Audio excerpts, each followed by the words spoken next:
Hello there. I'm Connie Willis. This is Coast to Coast AM, UFOs over Arizona. We have a great guest in tonight. Jeremiah, welcome back again to Coast AM. Oh my gosh, there's so much to talk about. The skies here have been extremely active recently. We have pictures on the Coast to Coast AM website. There's about 8 different pictures in there. You got to check them out. It talks about which one, what they are. Those first ones come from a video that was shot from a person I know who I work with, actually. One of my bosses, her father-in-law was on his way home from Sedona down Route 89A headed toward Cottonwood. And this is relatively a rural drive. There's nothing really between Sedona and Cottonwood, but desert and extremely rough, undulating hills and cliffs on both sides. As he was driving home, it was dark, and he happened to look to his left, which would have been south, and he was roughly about halfway between Sedona and Cottonwood. He noticed some lights. He did something that I wouldn't have had the wherewithal to do. He brought his phone up and started shooting video of these lights that he saw. They were in a relative array, which the listeners can see in those photos. Those are screenshots from the video. They can be so rare that if you miss something by fumbling for your phone and trying to get it set to shoot video, you might miss something that would have changed your life. So it's better to be that, what are they calling it now, experiencer. So to be the experiencer, you don't need technology. All you need is your eyes, your ears, your senses to experience things. And those are far more important than some little two-dimensional image that some skeptic is going to throw doubt at anyways. It was Tom Dongo that gave me some of the best advice when we first got into this almost 12 years ago now. He said, don't worry about getting evidence. Don't worry about photographs. And I said, why? He said, because no matter what you do, there's a skeptic out there that will doubt it. No matter how good your evidence is, they will throw doubt. He said some skeptics, no matter how good your evidence is, it can be scientifically proven, will still find a reason to doubt it. So he said if you're going out of your way to prove something to a skeptic, you're wasting your time and energy that you could be spending to do more investigating. And I would agree with that 100%.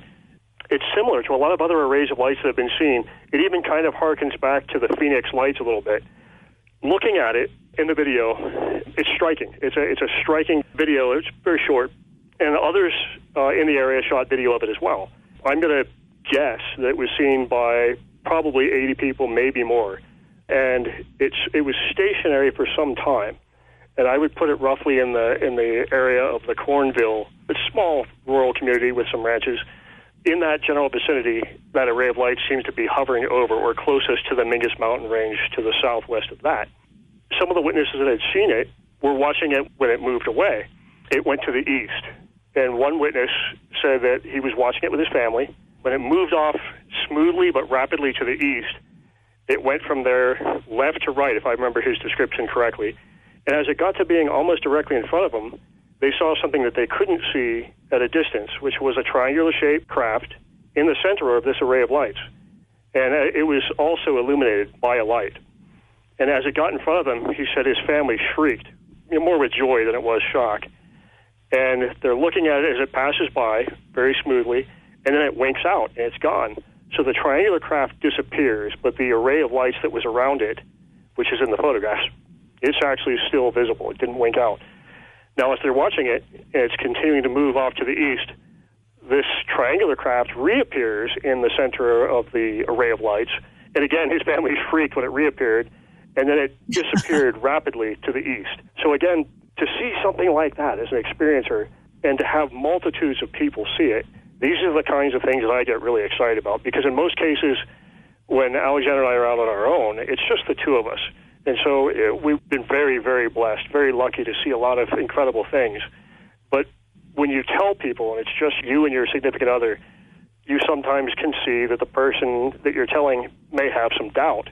And naturally so. It's good to have a little bit of skepticism. It's good to have a little bit of doubt, but an open mind and be objective. And sightings like what we've had recently have had multitudes of people seeing them. So this May 22nd sighting that I was just telling you about, we can go back a little farther to last September. This activity is really starting to pick up. And I would say late September, I think it was September 27th when we got a call from another dear friend whom you've met and you know well, Melinda Leslie. Now, Melinda Leslie is a fantastic lady. She's very energetic. She's very dedicated to research. She does UFO tours here in Sedona. And she has, I think they're custom-made night vision sets that she takes out with her and her clients. And the reason why this is very specific is that it was starting to be something that she could almost set her watch by. Now, that caught my attention because when she called us, she very excitedly told me, you need to get out here. You need to come out here with me. This repeated activity is very different. These lights are coming out of the ground. They're amber in color. They change shape. They get very bright. They get very dim. And she said the most peculiar thing about them is there's helicopters out there. There's Black Hawk helicopters that are escorting some of these away. And I remember turning and looking at Alexander and said, that's bizarre. But it wasn't too different from a few things that we had seen in our own time. So I kept thinking, I hope this happens at some point in time when we can actually go out with her and see it. Well, a few days later, she called again and she said, hey, I've got 2 clients going out tonight. Can you come? It just so happened that next morning we didn't have to get up. So we said, yeah, we'll go with you. And so we met with her and her clients on the west end of town, and she explained to these clients, this is where I normally do my tours. However, there's been some recent activity that's been spiking at roughly the same time every night. I want to give you the option, if you'd like to witness this activity, to go to a different location. And she explained to them briefly what had been seen. And she said, if you don't mind, I've got 2 friends that go along as well. And this couple from out of state was very friendly. And, of course, said, yes, we'd like to do it. So she quickly turned to us. She said, we don't have much time. I want you to follow me. She said, we're going to Bill Gray Road, same direction that these, same road or route that the Array of Lights was filmed on May 22nd. And we're going down 89A toward this Bill Gray Road. Bill Gray Road is a very rural, dusty track that goes somewhat north from 89A through the desert toward 2 mountains, Black Mountain and Kazner Mountain, which in the most recent investigations have actually been areas of interest for us and some outside, out-of-state, and even out-of-country investigators who have come recently. We're actually slowing down because we can't see. So we almost, at one point, I think we stopped, and as dusk was subsiding, we could see her headlights in the distance. So I told Alexandra, you better step on it because we're going to lose her. We catch up with her, and she hops out. Her 2 clients hop out, and she wastes no time at all. She's a staunch professional with this. And she hands Alexander and myself the first set of night vision. She said, you remember how to turn these on, right? She turns and goes to her clients. And we turn the night vision on. I think Alexander was a little bit ahead of me. We step off to the side of the road. And Melinda said, look over there. Look over the left shoulder of Black Mountain.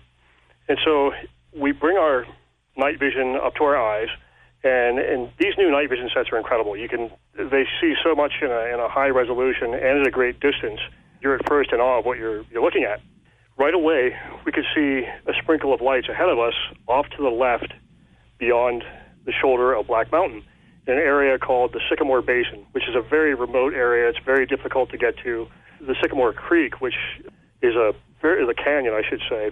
Sycamore Creek goes through the Sycamore Canyon, which I think is about 27 miles long, very remote, and known for an area to be a hotspot for Bigfoot sightings. So as we're looking through the night vision, Alexander goes, oh my gosh, I see them. And then I could see, as White brought mine up, what she was looking at. There was a series of Black Hawk helicopters at roughly the same altitude, rather low, and they were spaced at even intervals. And you could see them very plainly through the night vision sets. And she starts counting them out loud. She's going 1, 2, 3. And she stopped counting at 17. As she finished counting, Melinda said, that's nothing. There was more than that here the other night. And we're watching for probably not even 10 minutes. And suddenly off to the left of those, we see this large pulsing amber ball of light come up. It looked electrical. It was pulsing or arcing in a very electrical way, very bright. And as you're looking at it through the night vision, when something gets really bright, you get kind of a ring around it, and it's almost blinding. So your instinct is to take the night vision away from your eyes because it's so bright. Well, this amber ball of light that came off the desert floor, low enough that we couldn't see the exact spot where it came from, did just that. It powered up, if you will, and was so bright that I instinctively pulled the goggles away and then put them back on my eyes. And it got to about the same altitude as these helicopters. And so we're all watching it. And again, I think we're speaking out loud and saying, oh my gosh, look at that. And Melinda again is saying, that's nothing. You should have been here the other night. There were dozens of them. There were so many. There were strobes on the helicopters, which you could see with the naked eye. However, you couldn't see the outline of these Black Hawks with the naked eye. You had to have the night vision up to actually see what they were. But you could see the strobes without the night vision. The amber ball of light was plainly visible without the night vision. in the night vision, it was almost blinding. In fact, when it did actually seem to grow in size, there would be kind of like a distorted ring around it. And again, instinctively, you want to take your eyes away from the night vision so you could get a better look at it. It was blinding. So we're watching it, and it slowly rises up to not a great altitude, but roughly the same altitude that these helicopters at.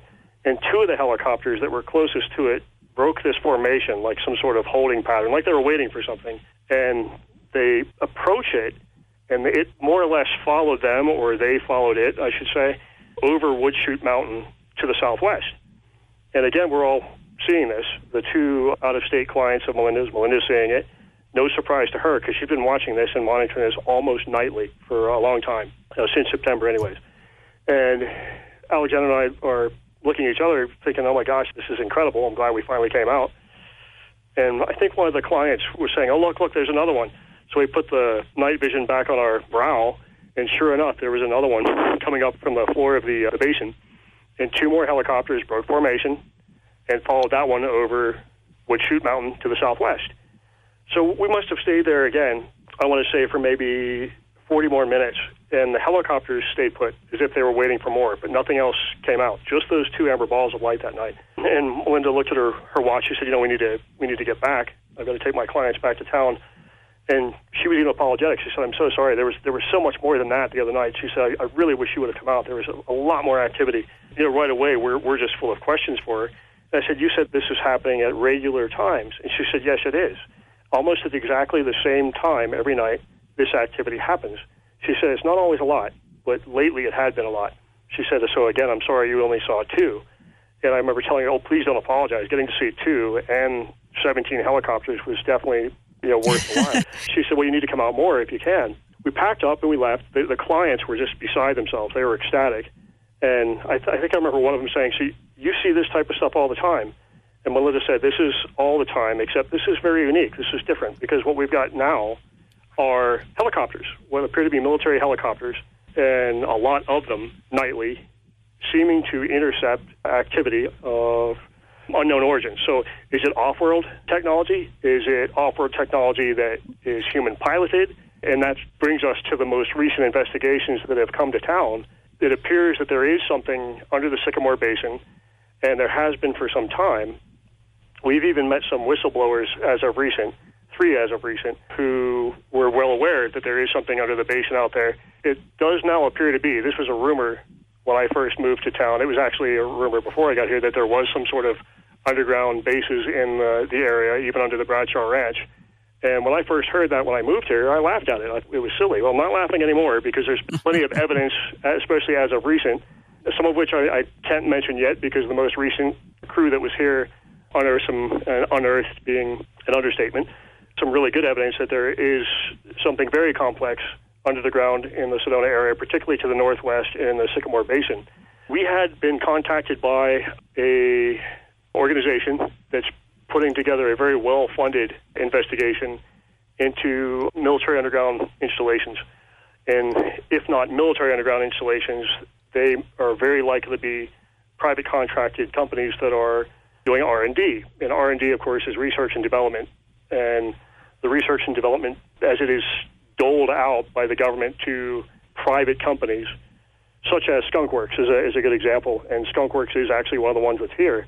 They'll take companies that engineer certain types of craft propulsion units, or maybe it's the alloys that make the composition of a fuselage of a certain type of craft, or it's the optics that are on a craft.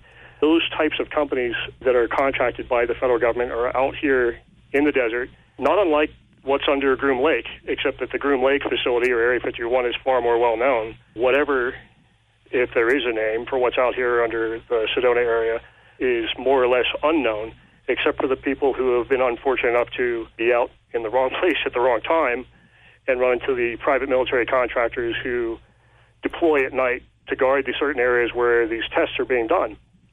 And so one of the very strong going theories is that some of, not all, but some of the activity that's coming up off the ground out there that is anomalous, we can't explain what it is, may well be human-piloted, either captured alien craft, off-world craft, or something that's been reverse engineered to operate similar to off-world technology. But it could just as easily be military testing out what they've got. Absolutely, absolutely. In fact, we met since you were here in Sedona. We met a whistleblower, lieutenant colonel in the Army. I should say former. He's retired, 33 years in the service, and he kind of surprised us. I thought we were about to be threatened again because we've been threatened twice in the time that we've been investigating this particular issue. And we were, of all places, at Bradshaw Ranch. And the man approached us there, and he had night vision set around his neck. I walked up to us and he said, are you the two that found the tunnel? And I said, yeah, why? And my heart just sank because I thought we're going to get threatened again. And this man, I guess, could see the fear in my face. He said, relax. He said, I'm 33 years in the U.S. Army, retired. Don't worry. So I just want to talk to you about that. And so we ended up talking to this man for about 2 hours, maybe a little bit longer. And this is right at Bradshaw Ranch. And he at first wanted to make sure that I could establish that he was legitimate. So he talked about his career and said, if you want to check it out, check it out. Got 33 years in the Army, and it's legitimate. And he said, I actually worked at a post north of here. And he wouldn't name the post. And he said, now, when it comes to tunnels, he said, the post that I was working at, that I was commanding, had a line. And this line went from my post here in Arizona to a line at a similar latitude in New Mexico.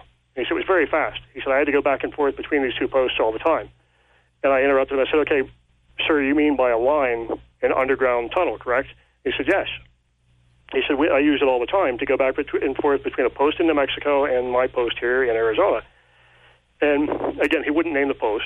He warned us. He said, with what I've been talking about, he said, you realize these areas you've gone into. He said, there were fences, were there not? And I said, there were. He said, what made you go over the fences that you went over? And I said, paranormal activity. We've been investigating a lot of paranormal activity in these areas.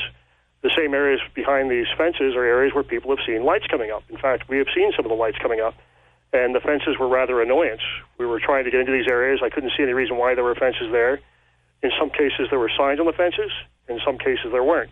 Where there were signs, they were rather menacing in their vocabulary, if you will, threatening that they were, that's government fences, regularly patrolled, and so on. Those ones we didn't cross. The ones that didn't have signs on them, we did cross. And getting into some of these areas, we couldn't figure out why they were fenced off. There was nothing in there. There was no antiquity that you would think that somebody was trying to protect, in regards to the Native American dwellings and such that are in the area. We just couldn't figure it out. So we would get beyond those areas and find empty canyons. On occasion, we did find pictographs or petroglyphs, but we were really wondering what these confounded fences were all about. And we ran into a lot of them over the years. And then we finally were threatened after going into one place 6 times. A man who had a Department of Defense ID badge confronted me about going into them, and he said, look, I know what you've been doing in there. I know where you've been. I know how many times you've been in there. He seemed to want to establish the fact that he was very certain of who we were and what we had done. And he said, I want you to know you need to leave it alone and stay out of there. And the photographs you took, you need to delete and forget about it. Just leave it alone. I tried to question him as to what was beyond the fences, and he just kept saying, leave it alone, leave it alone. So I told him, I said, well, that's that for going across fences for a while because I don't want to get shot at. Be one of these people that turns up missing in this area because we do have a lot of missing persons cases northwest of here. You found a tunnel. Yes. And when he said he would go from this post to that post through the lines, the tunnels, yes, was he like on was there like a subway down there? Was there some vehicle that took him, or was he just walking just on foot? He didn't define it, but it seemed like what he was referring to was something like one of those maglevs, which is, it's a faster, like a bullet train. So it's very fast. The post here and the post in New Mexico within a very short period of time. So I believe what he was referring to was some sort of maglev.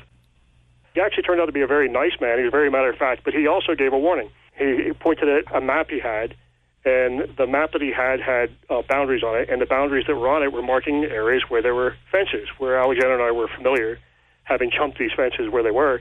He said, you've been in here, haven't you? And I said, yes. He said, you've been in here, haven't you? And I said, yes. And he laughed. He said, these people aren't bound by much in the way of an ROE like we were, the rules of engagement. I said, is it the Army that's out there in the basin and under this area? And he said, absolutely not. It's not the U.S. Army. He said, if it was, I would know it. That was one person coming forward. I'll call this man a whistleblower. I think he was more of a curious, retired individual, maybe more. In fact, other people that I was talking to about this particular encounter with this man said if he was just curious, he wouldn't have made the actual journey down there to intercept the two of you while you were on the ranch, not having any idea of when you'd be there or when you wouldn't be. Like I said, he had actually given us some background that we could look into. And so, of course, I looked him up. when I got home, and everything he said, verbatim, checked out. He had been, I guess, at the height of his career, commanding a unit during the Reforger operation in Germany, and Reforger was to be a speed bump, so to speak, if the Soviets were to invade through the Fulda Gap back in the 80s when the Red Scare was really on. He ended up being a very interesting man, but the fact that he was talking about underground tunnels was making us very uneasy, so to speak. But it made me think to a few years before that when we had been camping at Bradshaw Ranch, and we were having a good night, except that it was quiet. We thought something was going to happen. Ended up being a very quiet and uneventful night, which many of them are. So we packed up and we left. And as we were coming home, we were coming up Dry Creek Road, and we just were about to get into beyond the city limits, and our neighborhood came into view to the left. And as it did, we saw a Apache helicopter, and it seemed to be no more than 100 feet off the rooftops. And I remember drawing Alexander's attention to it, saying, "Look at that, look to your left." So she's driving, and she just gives a glance. She could see the helicopter, too. We knew right away that it was a military helicopter because of its profile. And it was doing a very tight circle, as if it was looking at something on the ground. And it did a second circle, looking at the same spot, and it straightened out, flew directly over top of us, and then headed to the southwest in the direction of Bradshaw Ranch and the Sycamore Basin. And we both discussed it. I wonder what that was all about. That's weird. Put it in the back of our minds, went home, and we started to unpack our camping gear. And we have 4 pet rabbits, and we have a landscaped area out in our backyard that we take the rabbits out every day, and we sit with them and we read and we relax. Aww. We took the rabbits out, and as I was sitting there instant messaging my brother on my iPad, I could hear again these heavy rotors, which I knew were military helicopters. And so I stood up because I could tell they were very low. And I turned the camera on my iPad, and I turned looking to the north, and the first 2 came into view. And it was almost noon by this time, so the sun was in my eyes. I clicked a photograph of the first 2, clicked a second photograph as more of them came into view. At this point, I had turned with them as they were going to the southwest, so the sun was completely in my eyes. And I sat down. And when I sat down, I clicked on the thumbnail of the second image that I got, and I looked at it, and right away I could see that these helicopters weren't alone. They were escorting what looked like a classic 1950s movie-style UFO, a metallic disc. And Alexander came out, she said, "Did you hear the helicopters?" And I said, "Well, don't worry about hearing them, look at this." And I held up the photograph to her, and she gasped. As it was, we had just set up a lunch with Tom Dongo in Cottonwood, I think it was the day after that. And so I can't wait to show this to Tom. Maybe he's got an explanation for it. So we met with Tom, and these photographs are among the ones that I sent to Coast, so the listeners can actually look at those photographs of this disc with the helicopters. There were 6 helicopters in the photographs. I believe you'll only see 4 of the helicopters. I had actually, to backtrack slightly, I mentioned to my mother later in that same day that I got a photograph, and I showed her the photograph without really giving any definition to it. And she looked at it and she said, "You guys were camping last night, so you wouldn't know it." But she said the whole neighborhood all night was rumbling with these helicopters. They were flying right above the rooftops, and she said it was scaring the dog and the cat. It was like they were looking for something. And I said, "Really, did you make a note of what time?" And she said, "No, it was in the wee hours, so I don't know." She said, "The reason why I know is it was scaring the dog and the cat very badly." And so that weekend we met with Tom, and I showed him the photograph. And Tom's been there, done that. And he waved his hand. He goes, "Oh, I've got 2 photographs just like that. Same craft. He said, "Another thing, that's human piloted." And I said, "Really? How do you know?" And he said, "Trust me." He said, and this is a hard pill for a lot of people to swallow, but I'm now in 100% belief of this particular detail of the area. He said there's a joint human and non-human base in the Black Mountain area. And he said, that's where this thing is from. These things are in the air. I've got photographs of the same thing. He said, "Trust me, it's human piloted." He said, "That's why it's got an escort."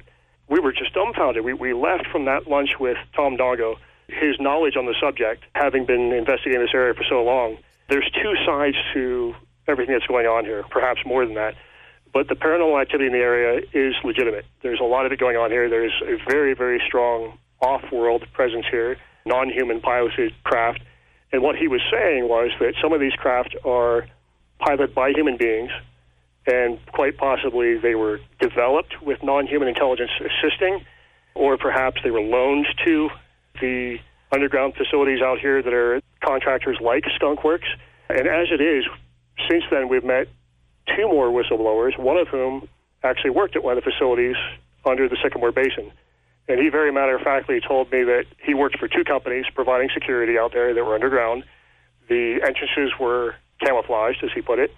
And I said, well, what exactly did you do? And he said, simple, I provided security. At night when they were testing these craft, they would actually deploy us as security on the ground below it. He said if something went wrong and they needed crash retrieval, we secured the area and another team secured the craft and we made sure that nobody got close to it. He said usually that never happened because it was in the wee hours, which makes sense. The height of the activity around here, especially in the skies, is usually between, I want to say, midnight and 4 o'clock in the morning. Now, Melinda Leslie recently was telling us that these lights that she's been seeing with helicopters have been just that. It's been around 1 o'clock in the morning as of recently. So if people happen to come to visit and they happen to be up at that time, and you can get out there in that general vicinity and look in that area, you're likely to see something. But having gotten to talk to Tom Dongo about this, he also mentioned in kind of ominous tones that area is an area to stay away from. And he didn't expound on it at that time. He just said these non-human entities that are out there are not friendly. Well, a short time later, we met another witness, literally unplanned. I was discussing the subject matter of the UFOs and the heightened activity with another friend of ours, and I noticed a man was eavesdropping on us. And my friend kind of nudged me with his elbow and said that, you're being listened to. I said, that's fine. If he thinks we're crazy, he thinks we're crazy. This is an important subject. We're used to this. Yeah. And so he came up to me and he said, hey, I apologize. I was eavesdropping. And I said, I can see that. He said, I apologize, but I just want you to know I don't think you're crazy. And I asked him, what makes you say that? He said, well, I had my own experience about 10 years ago, and I've never talked about it because I was threatened. And I said, now you have my attention. What did you see? Are you willing to talk about it? And he paused for a moment, and he said, I'll tell you about it, but I don't want to go into too much detail.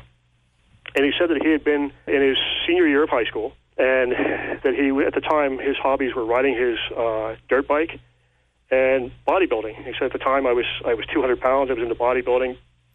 And he said, I took my dirt bike on the back of my truck to this place that goes down to Sycamore Canyon. He said, I was about 6 miles in. He said, I'm riding my dirt bike down these switchbacks into Sycamore Canyon, and someone shot at me. He said that it was a really loud crack. It went right past my head. He said, I instinctively rolled my bike because I thought they'd shoot at me again. And as he came to, with the dust clearing around him, 2 Humvees had pulled up, and what he called soldiers jumped out of the Humvees. He said there was about a dozen of them. And one man put his knee on his chest and put the muzzle of a carbine right in his face and told him not to move, that he had almost been killed. And right away, his adrenaline's going, he's scared. He said, all I could think to say was, I'm sorry. I didn't know I was trespassing. I'm sorry. And they asked him to be quiet in more harsh terms than that. They patted him down, took his wallet out, and they held his wallet up, and a man that seemed to be in charge took the wallet, went back to the Humvees. This man returned, and as he was returning to the spot where this man was pinned under his bike and pinned under one of these soldier types, he mentioned out loud his address, his former address, his adopted parents' names, his real parents' names, just spewed this information that he should have known out there in the middle of the desert. And he held the ID up in his hand, threw the wallet down on the ground in front of this young man. They said, look, we're going to let you go, but if you ever talk about this and you think we won't know, and he held the ID up and he waved it above his head, he said, we will know. And he said, so understand you're not to talk about this place at all or talk about us. And the young man didn't know it at the time, but he had a broken clavicle and one of his ribs was cracked. So when they ordered him to get up, the man that was pinning him down with his knee grabbed him with one hand, and he lifted him up, and he said, remember, I was 200 pounds. He said, this man lifted me up like I was nothing. And he said, also, keep in mind that my dirt bike was over top me. It's a very heavy motorcycle. Lifted him up, set him down, and they told him, you need to get out of here. Go back the way you came. So he got on his bike and started the bike. Now the pain's kicking in. He can feel the pain where his clavicle's been broken. He can feel the broken rib, cracked rib. And he starts back the way he came. He's just horrified. He's scared. And he said, curiosity got the best of me. I stopped on the way back up to the top of this precipice on my bike. He said, I looked over my shoulder, and I saw a cliff wall that had a door open in it. And the 2 Humvees went down into this black chasm inside it, and the door closed behind it. He said, the door, what I saw, looked like red rock. It was camouflaged to look like red rock. And this young man was terrified. He was really scared. Well, met this young man, and took his story, kept it in my mind. The first thing I wanted to do was to tell Tom Dargo about it.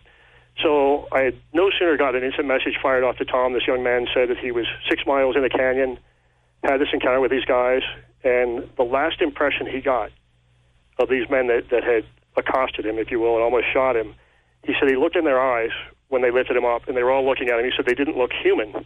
And that really struck me that he said that. I hadn't heard any other witnesses around here that had run to these paramilitary contractor types say that.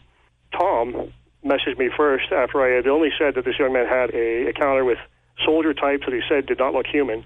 He said, well, that must be 6 miles into Sycamore Canyon, right behind Black Mountain. And he keeps much of it to himself. He said that area is very dangerous. I would suggest you stay away from it. And in the few times that we've been in there, it's not easy to get back there. You do have a feeling you're being watched.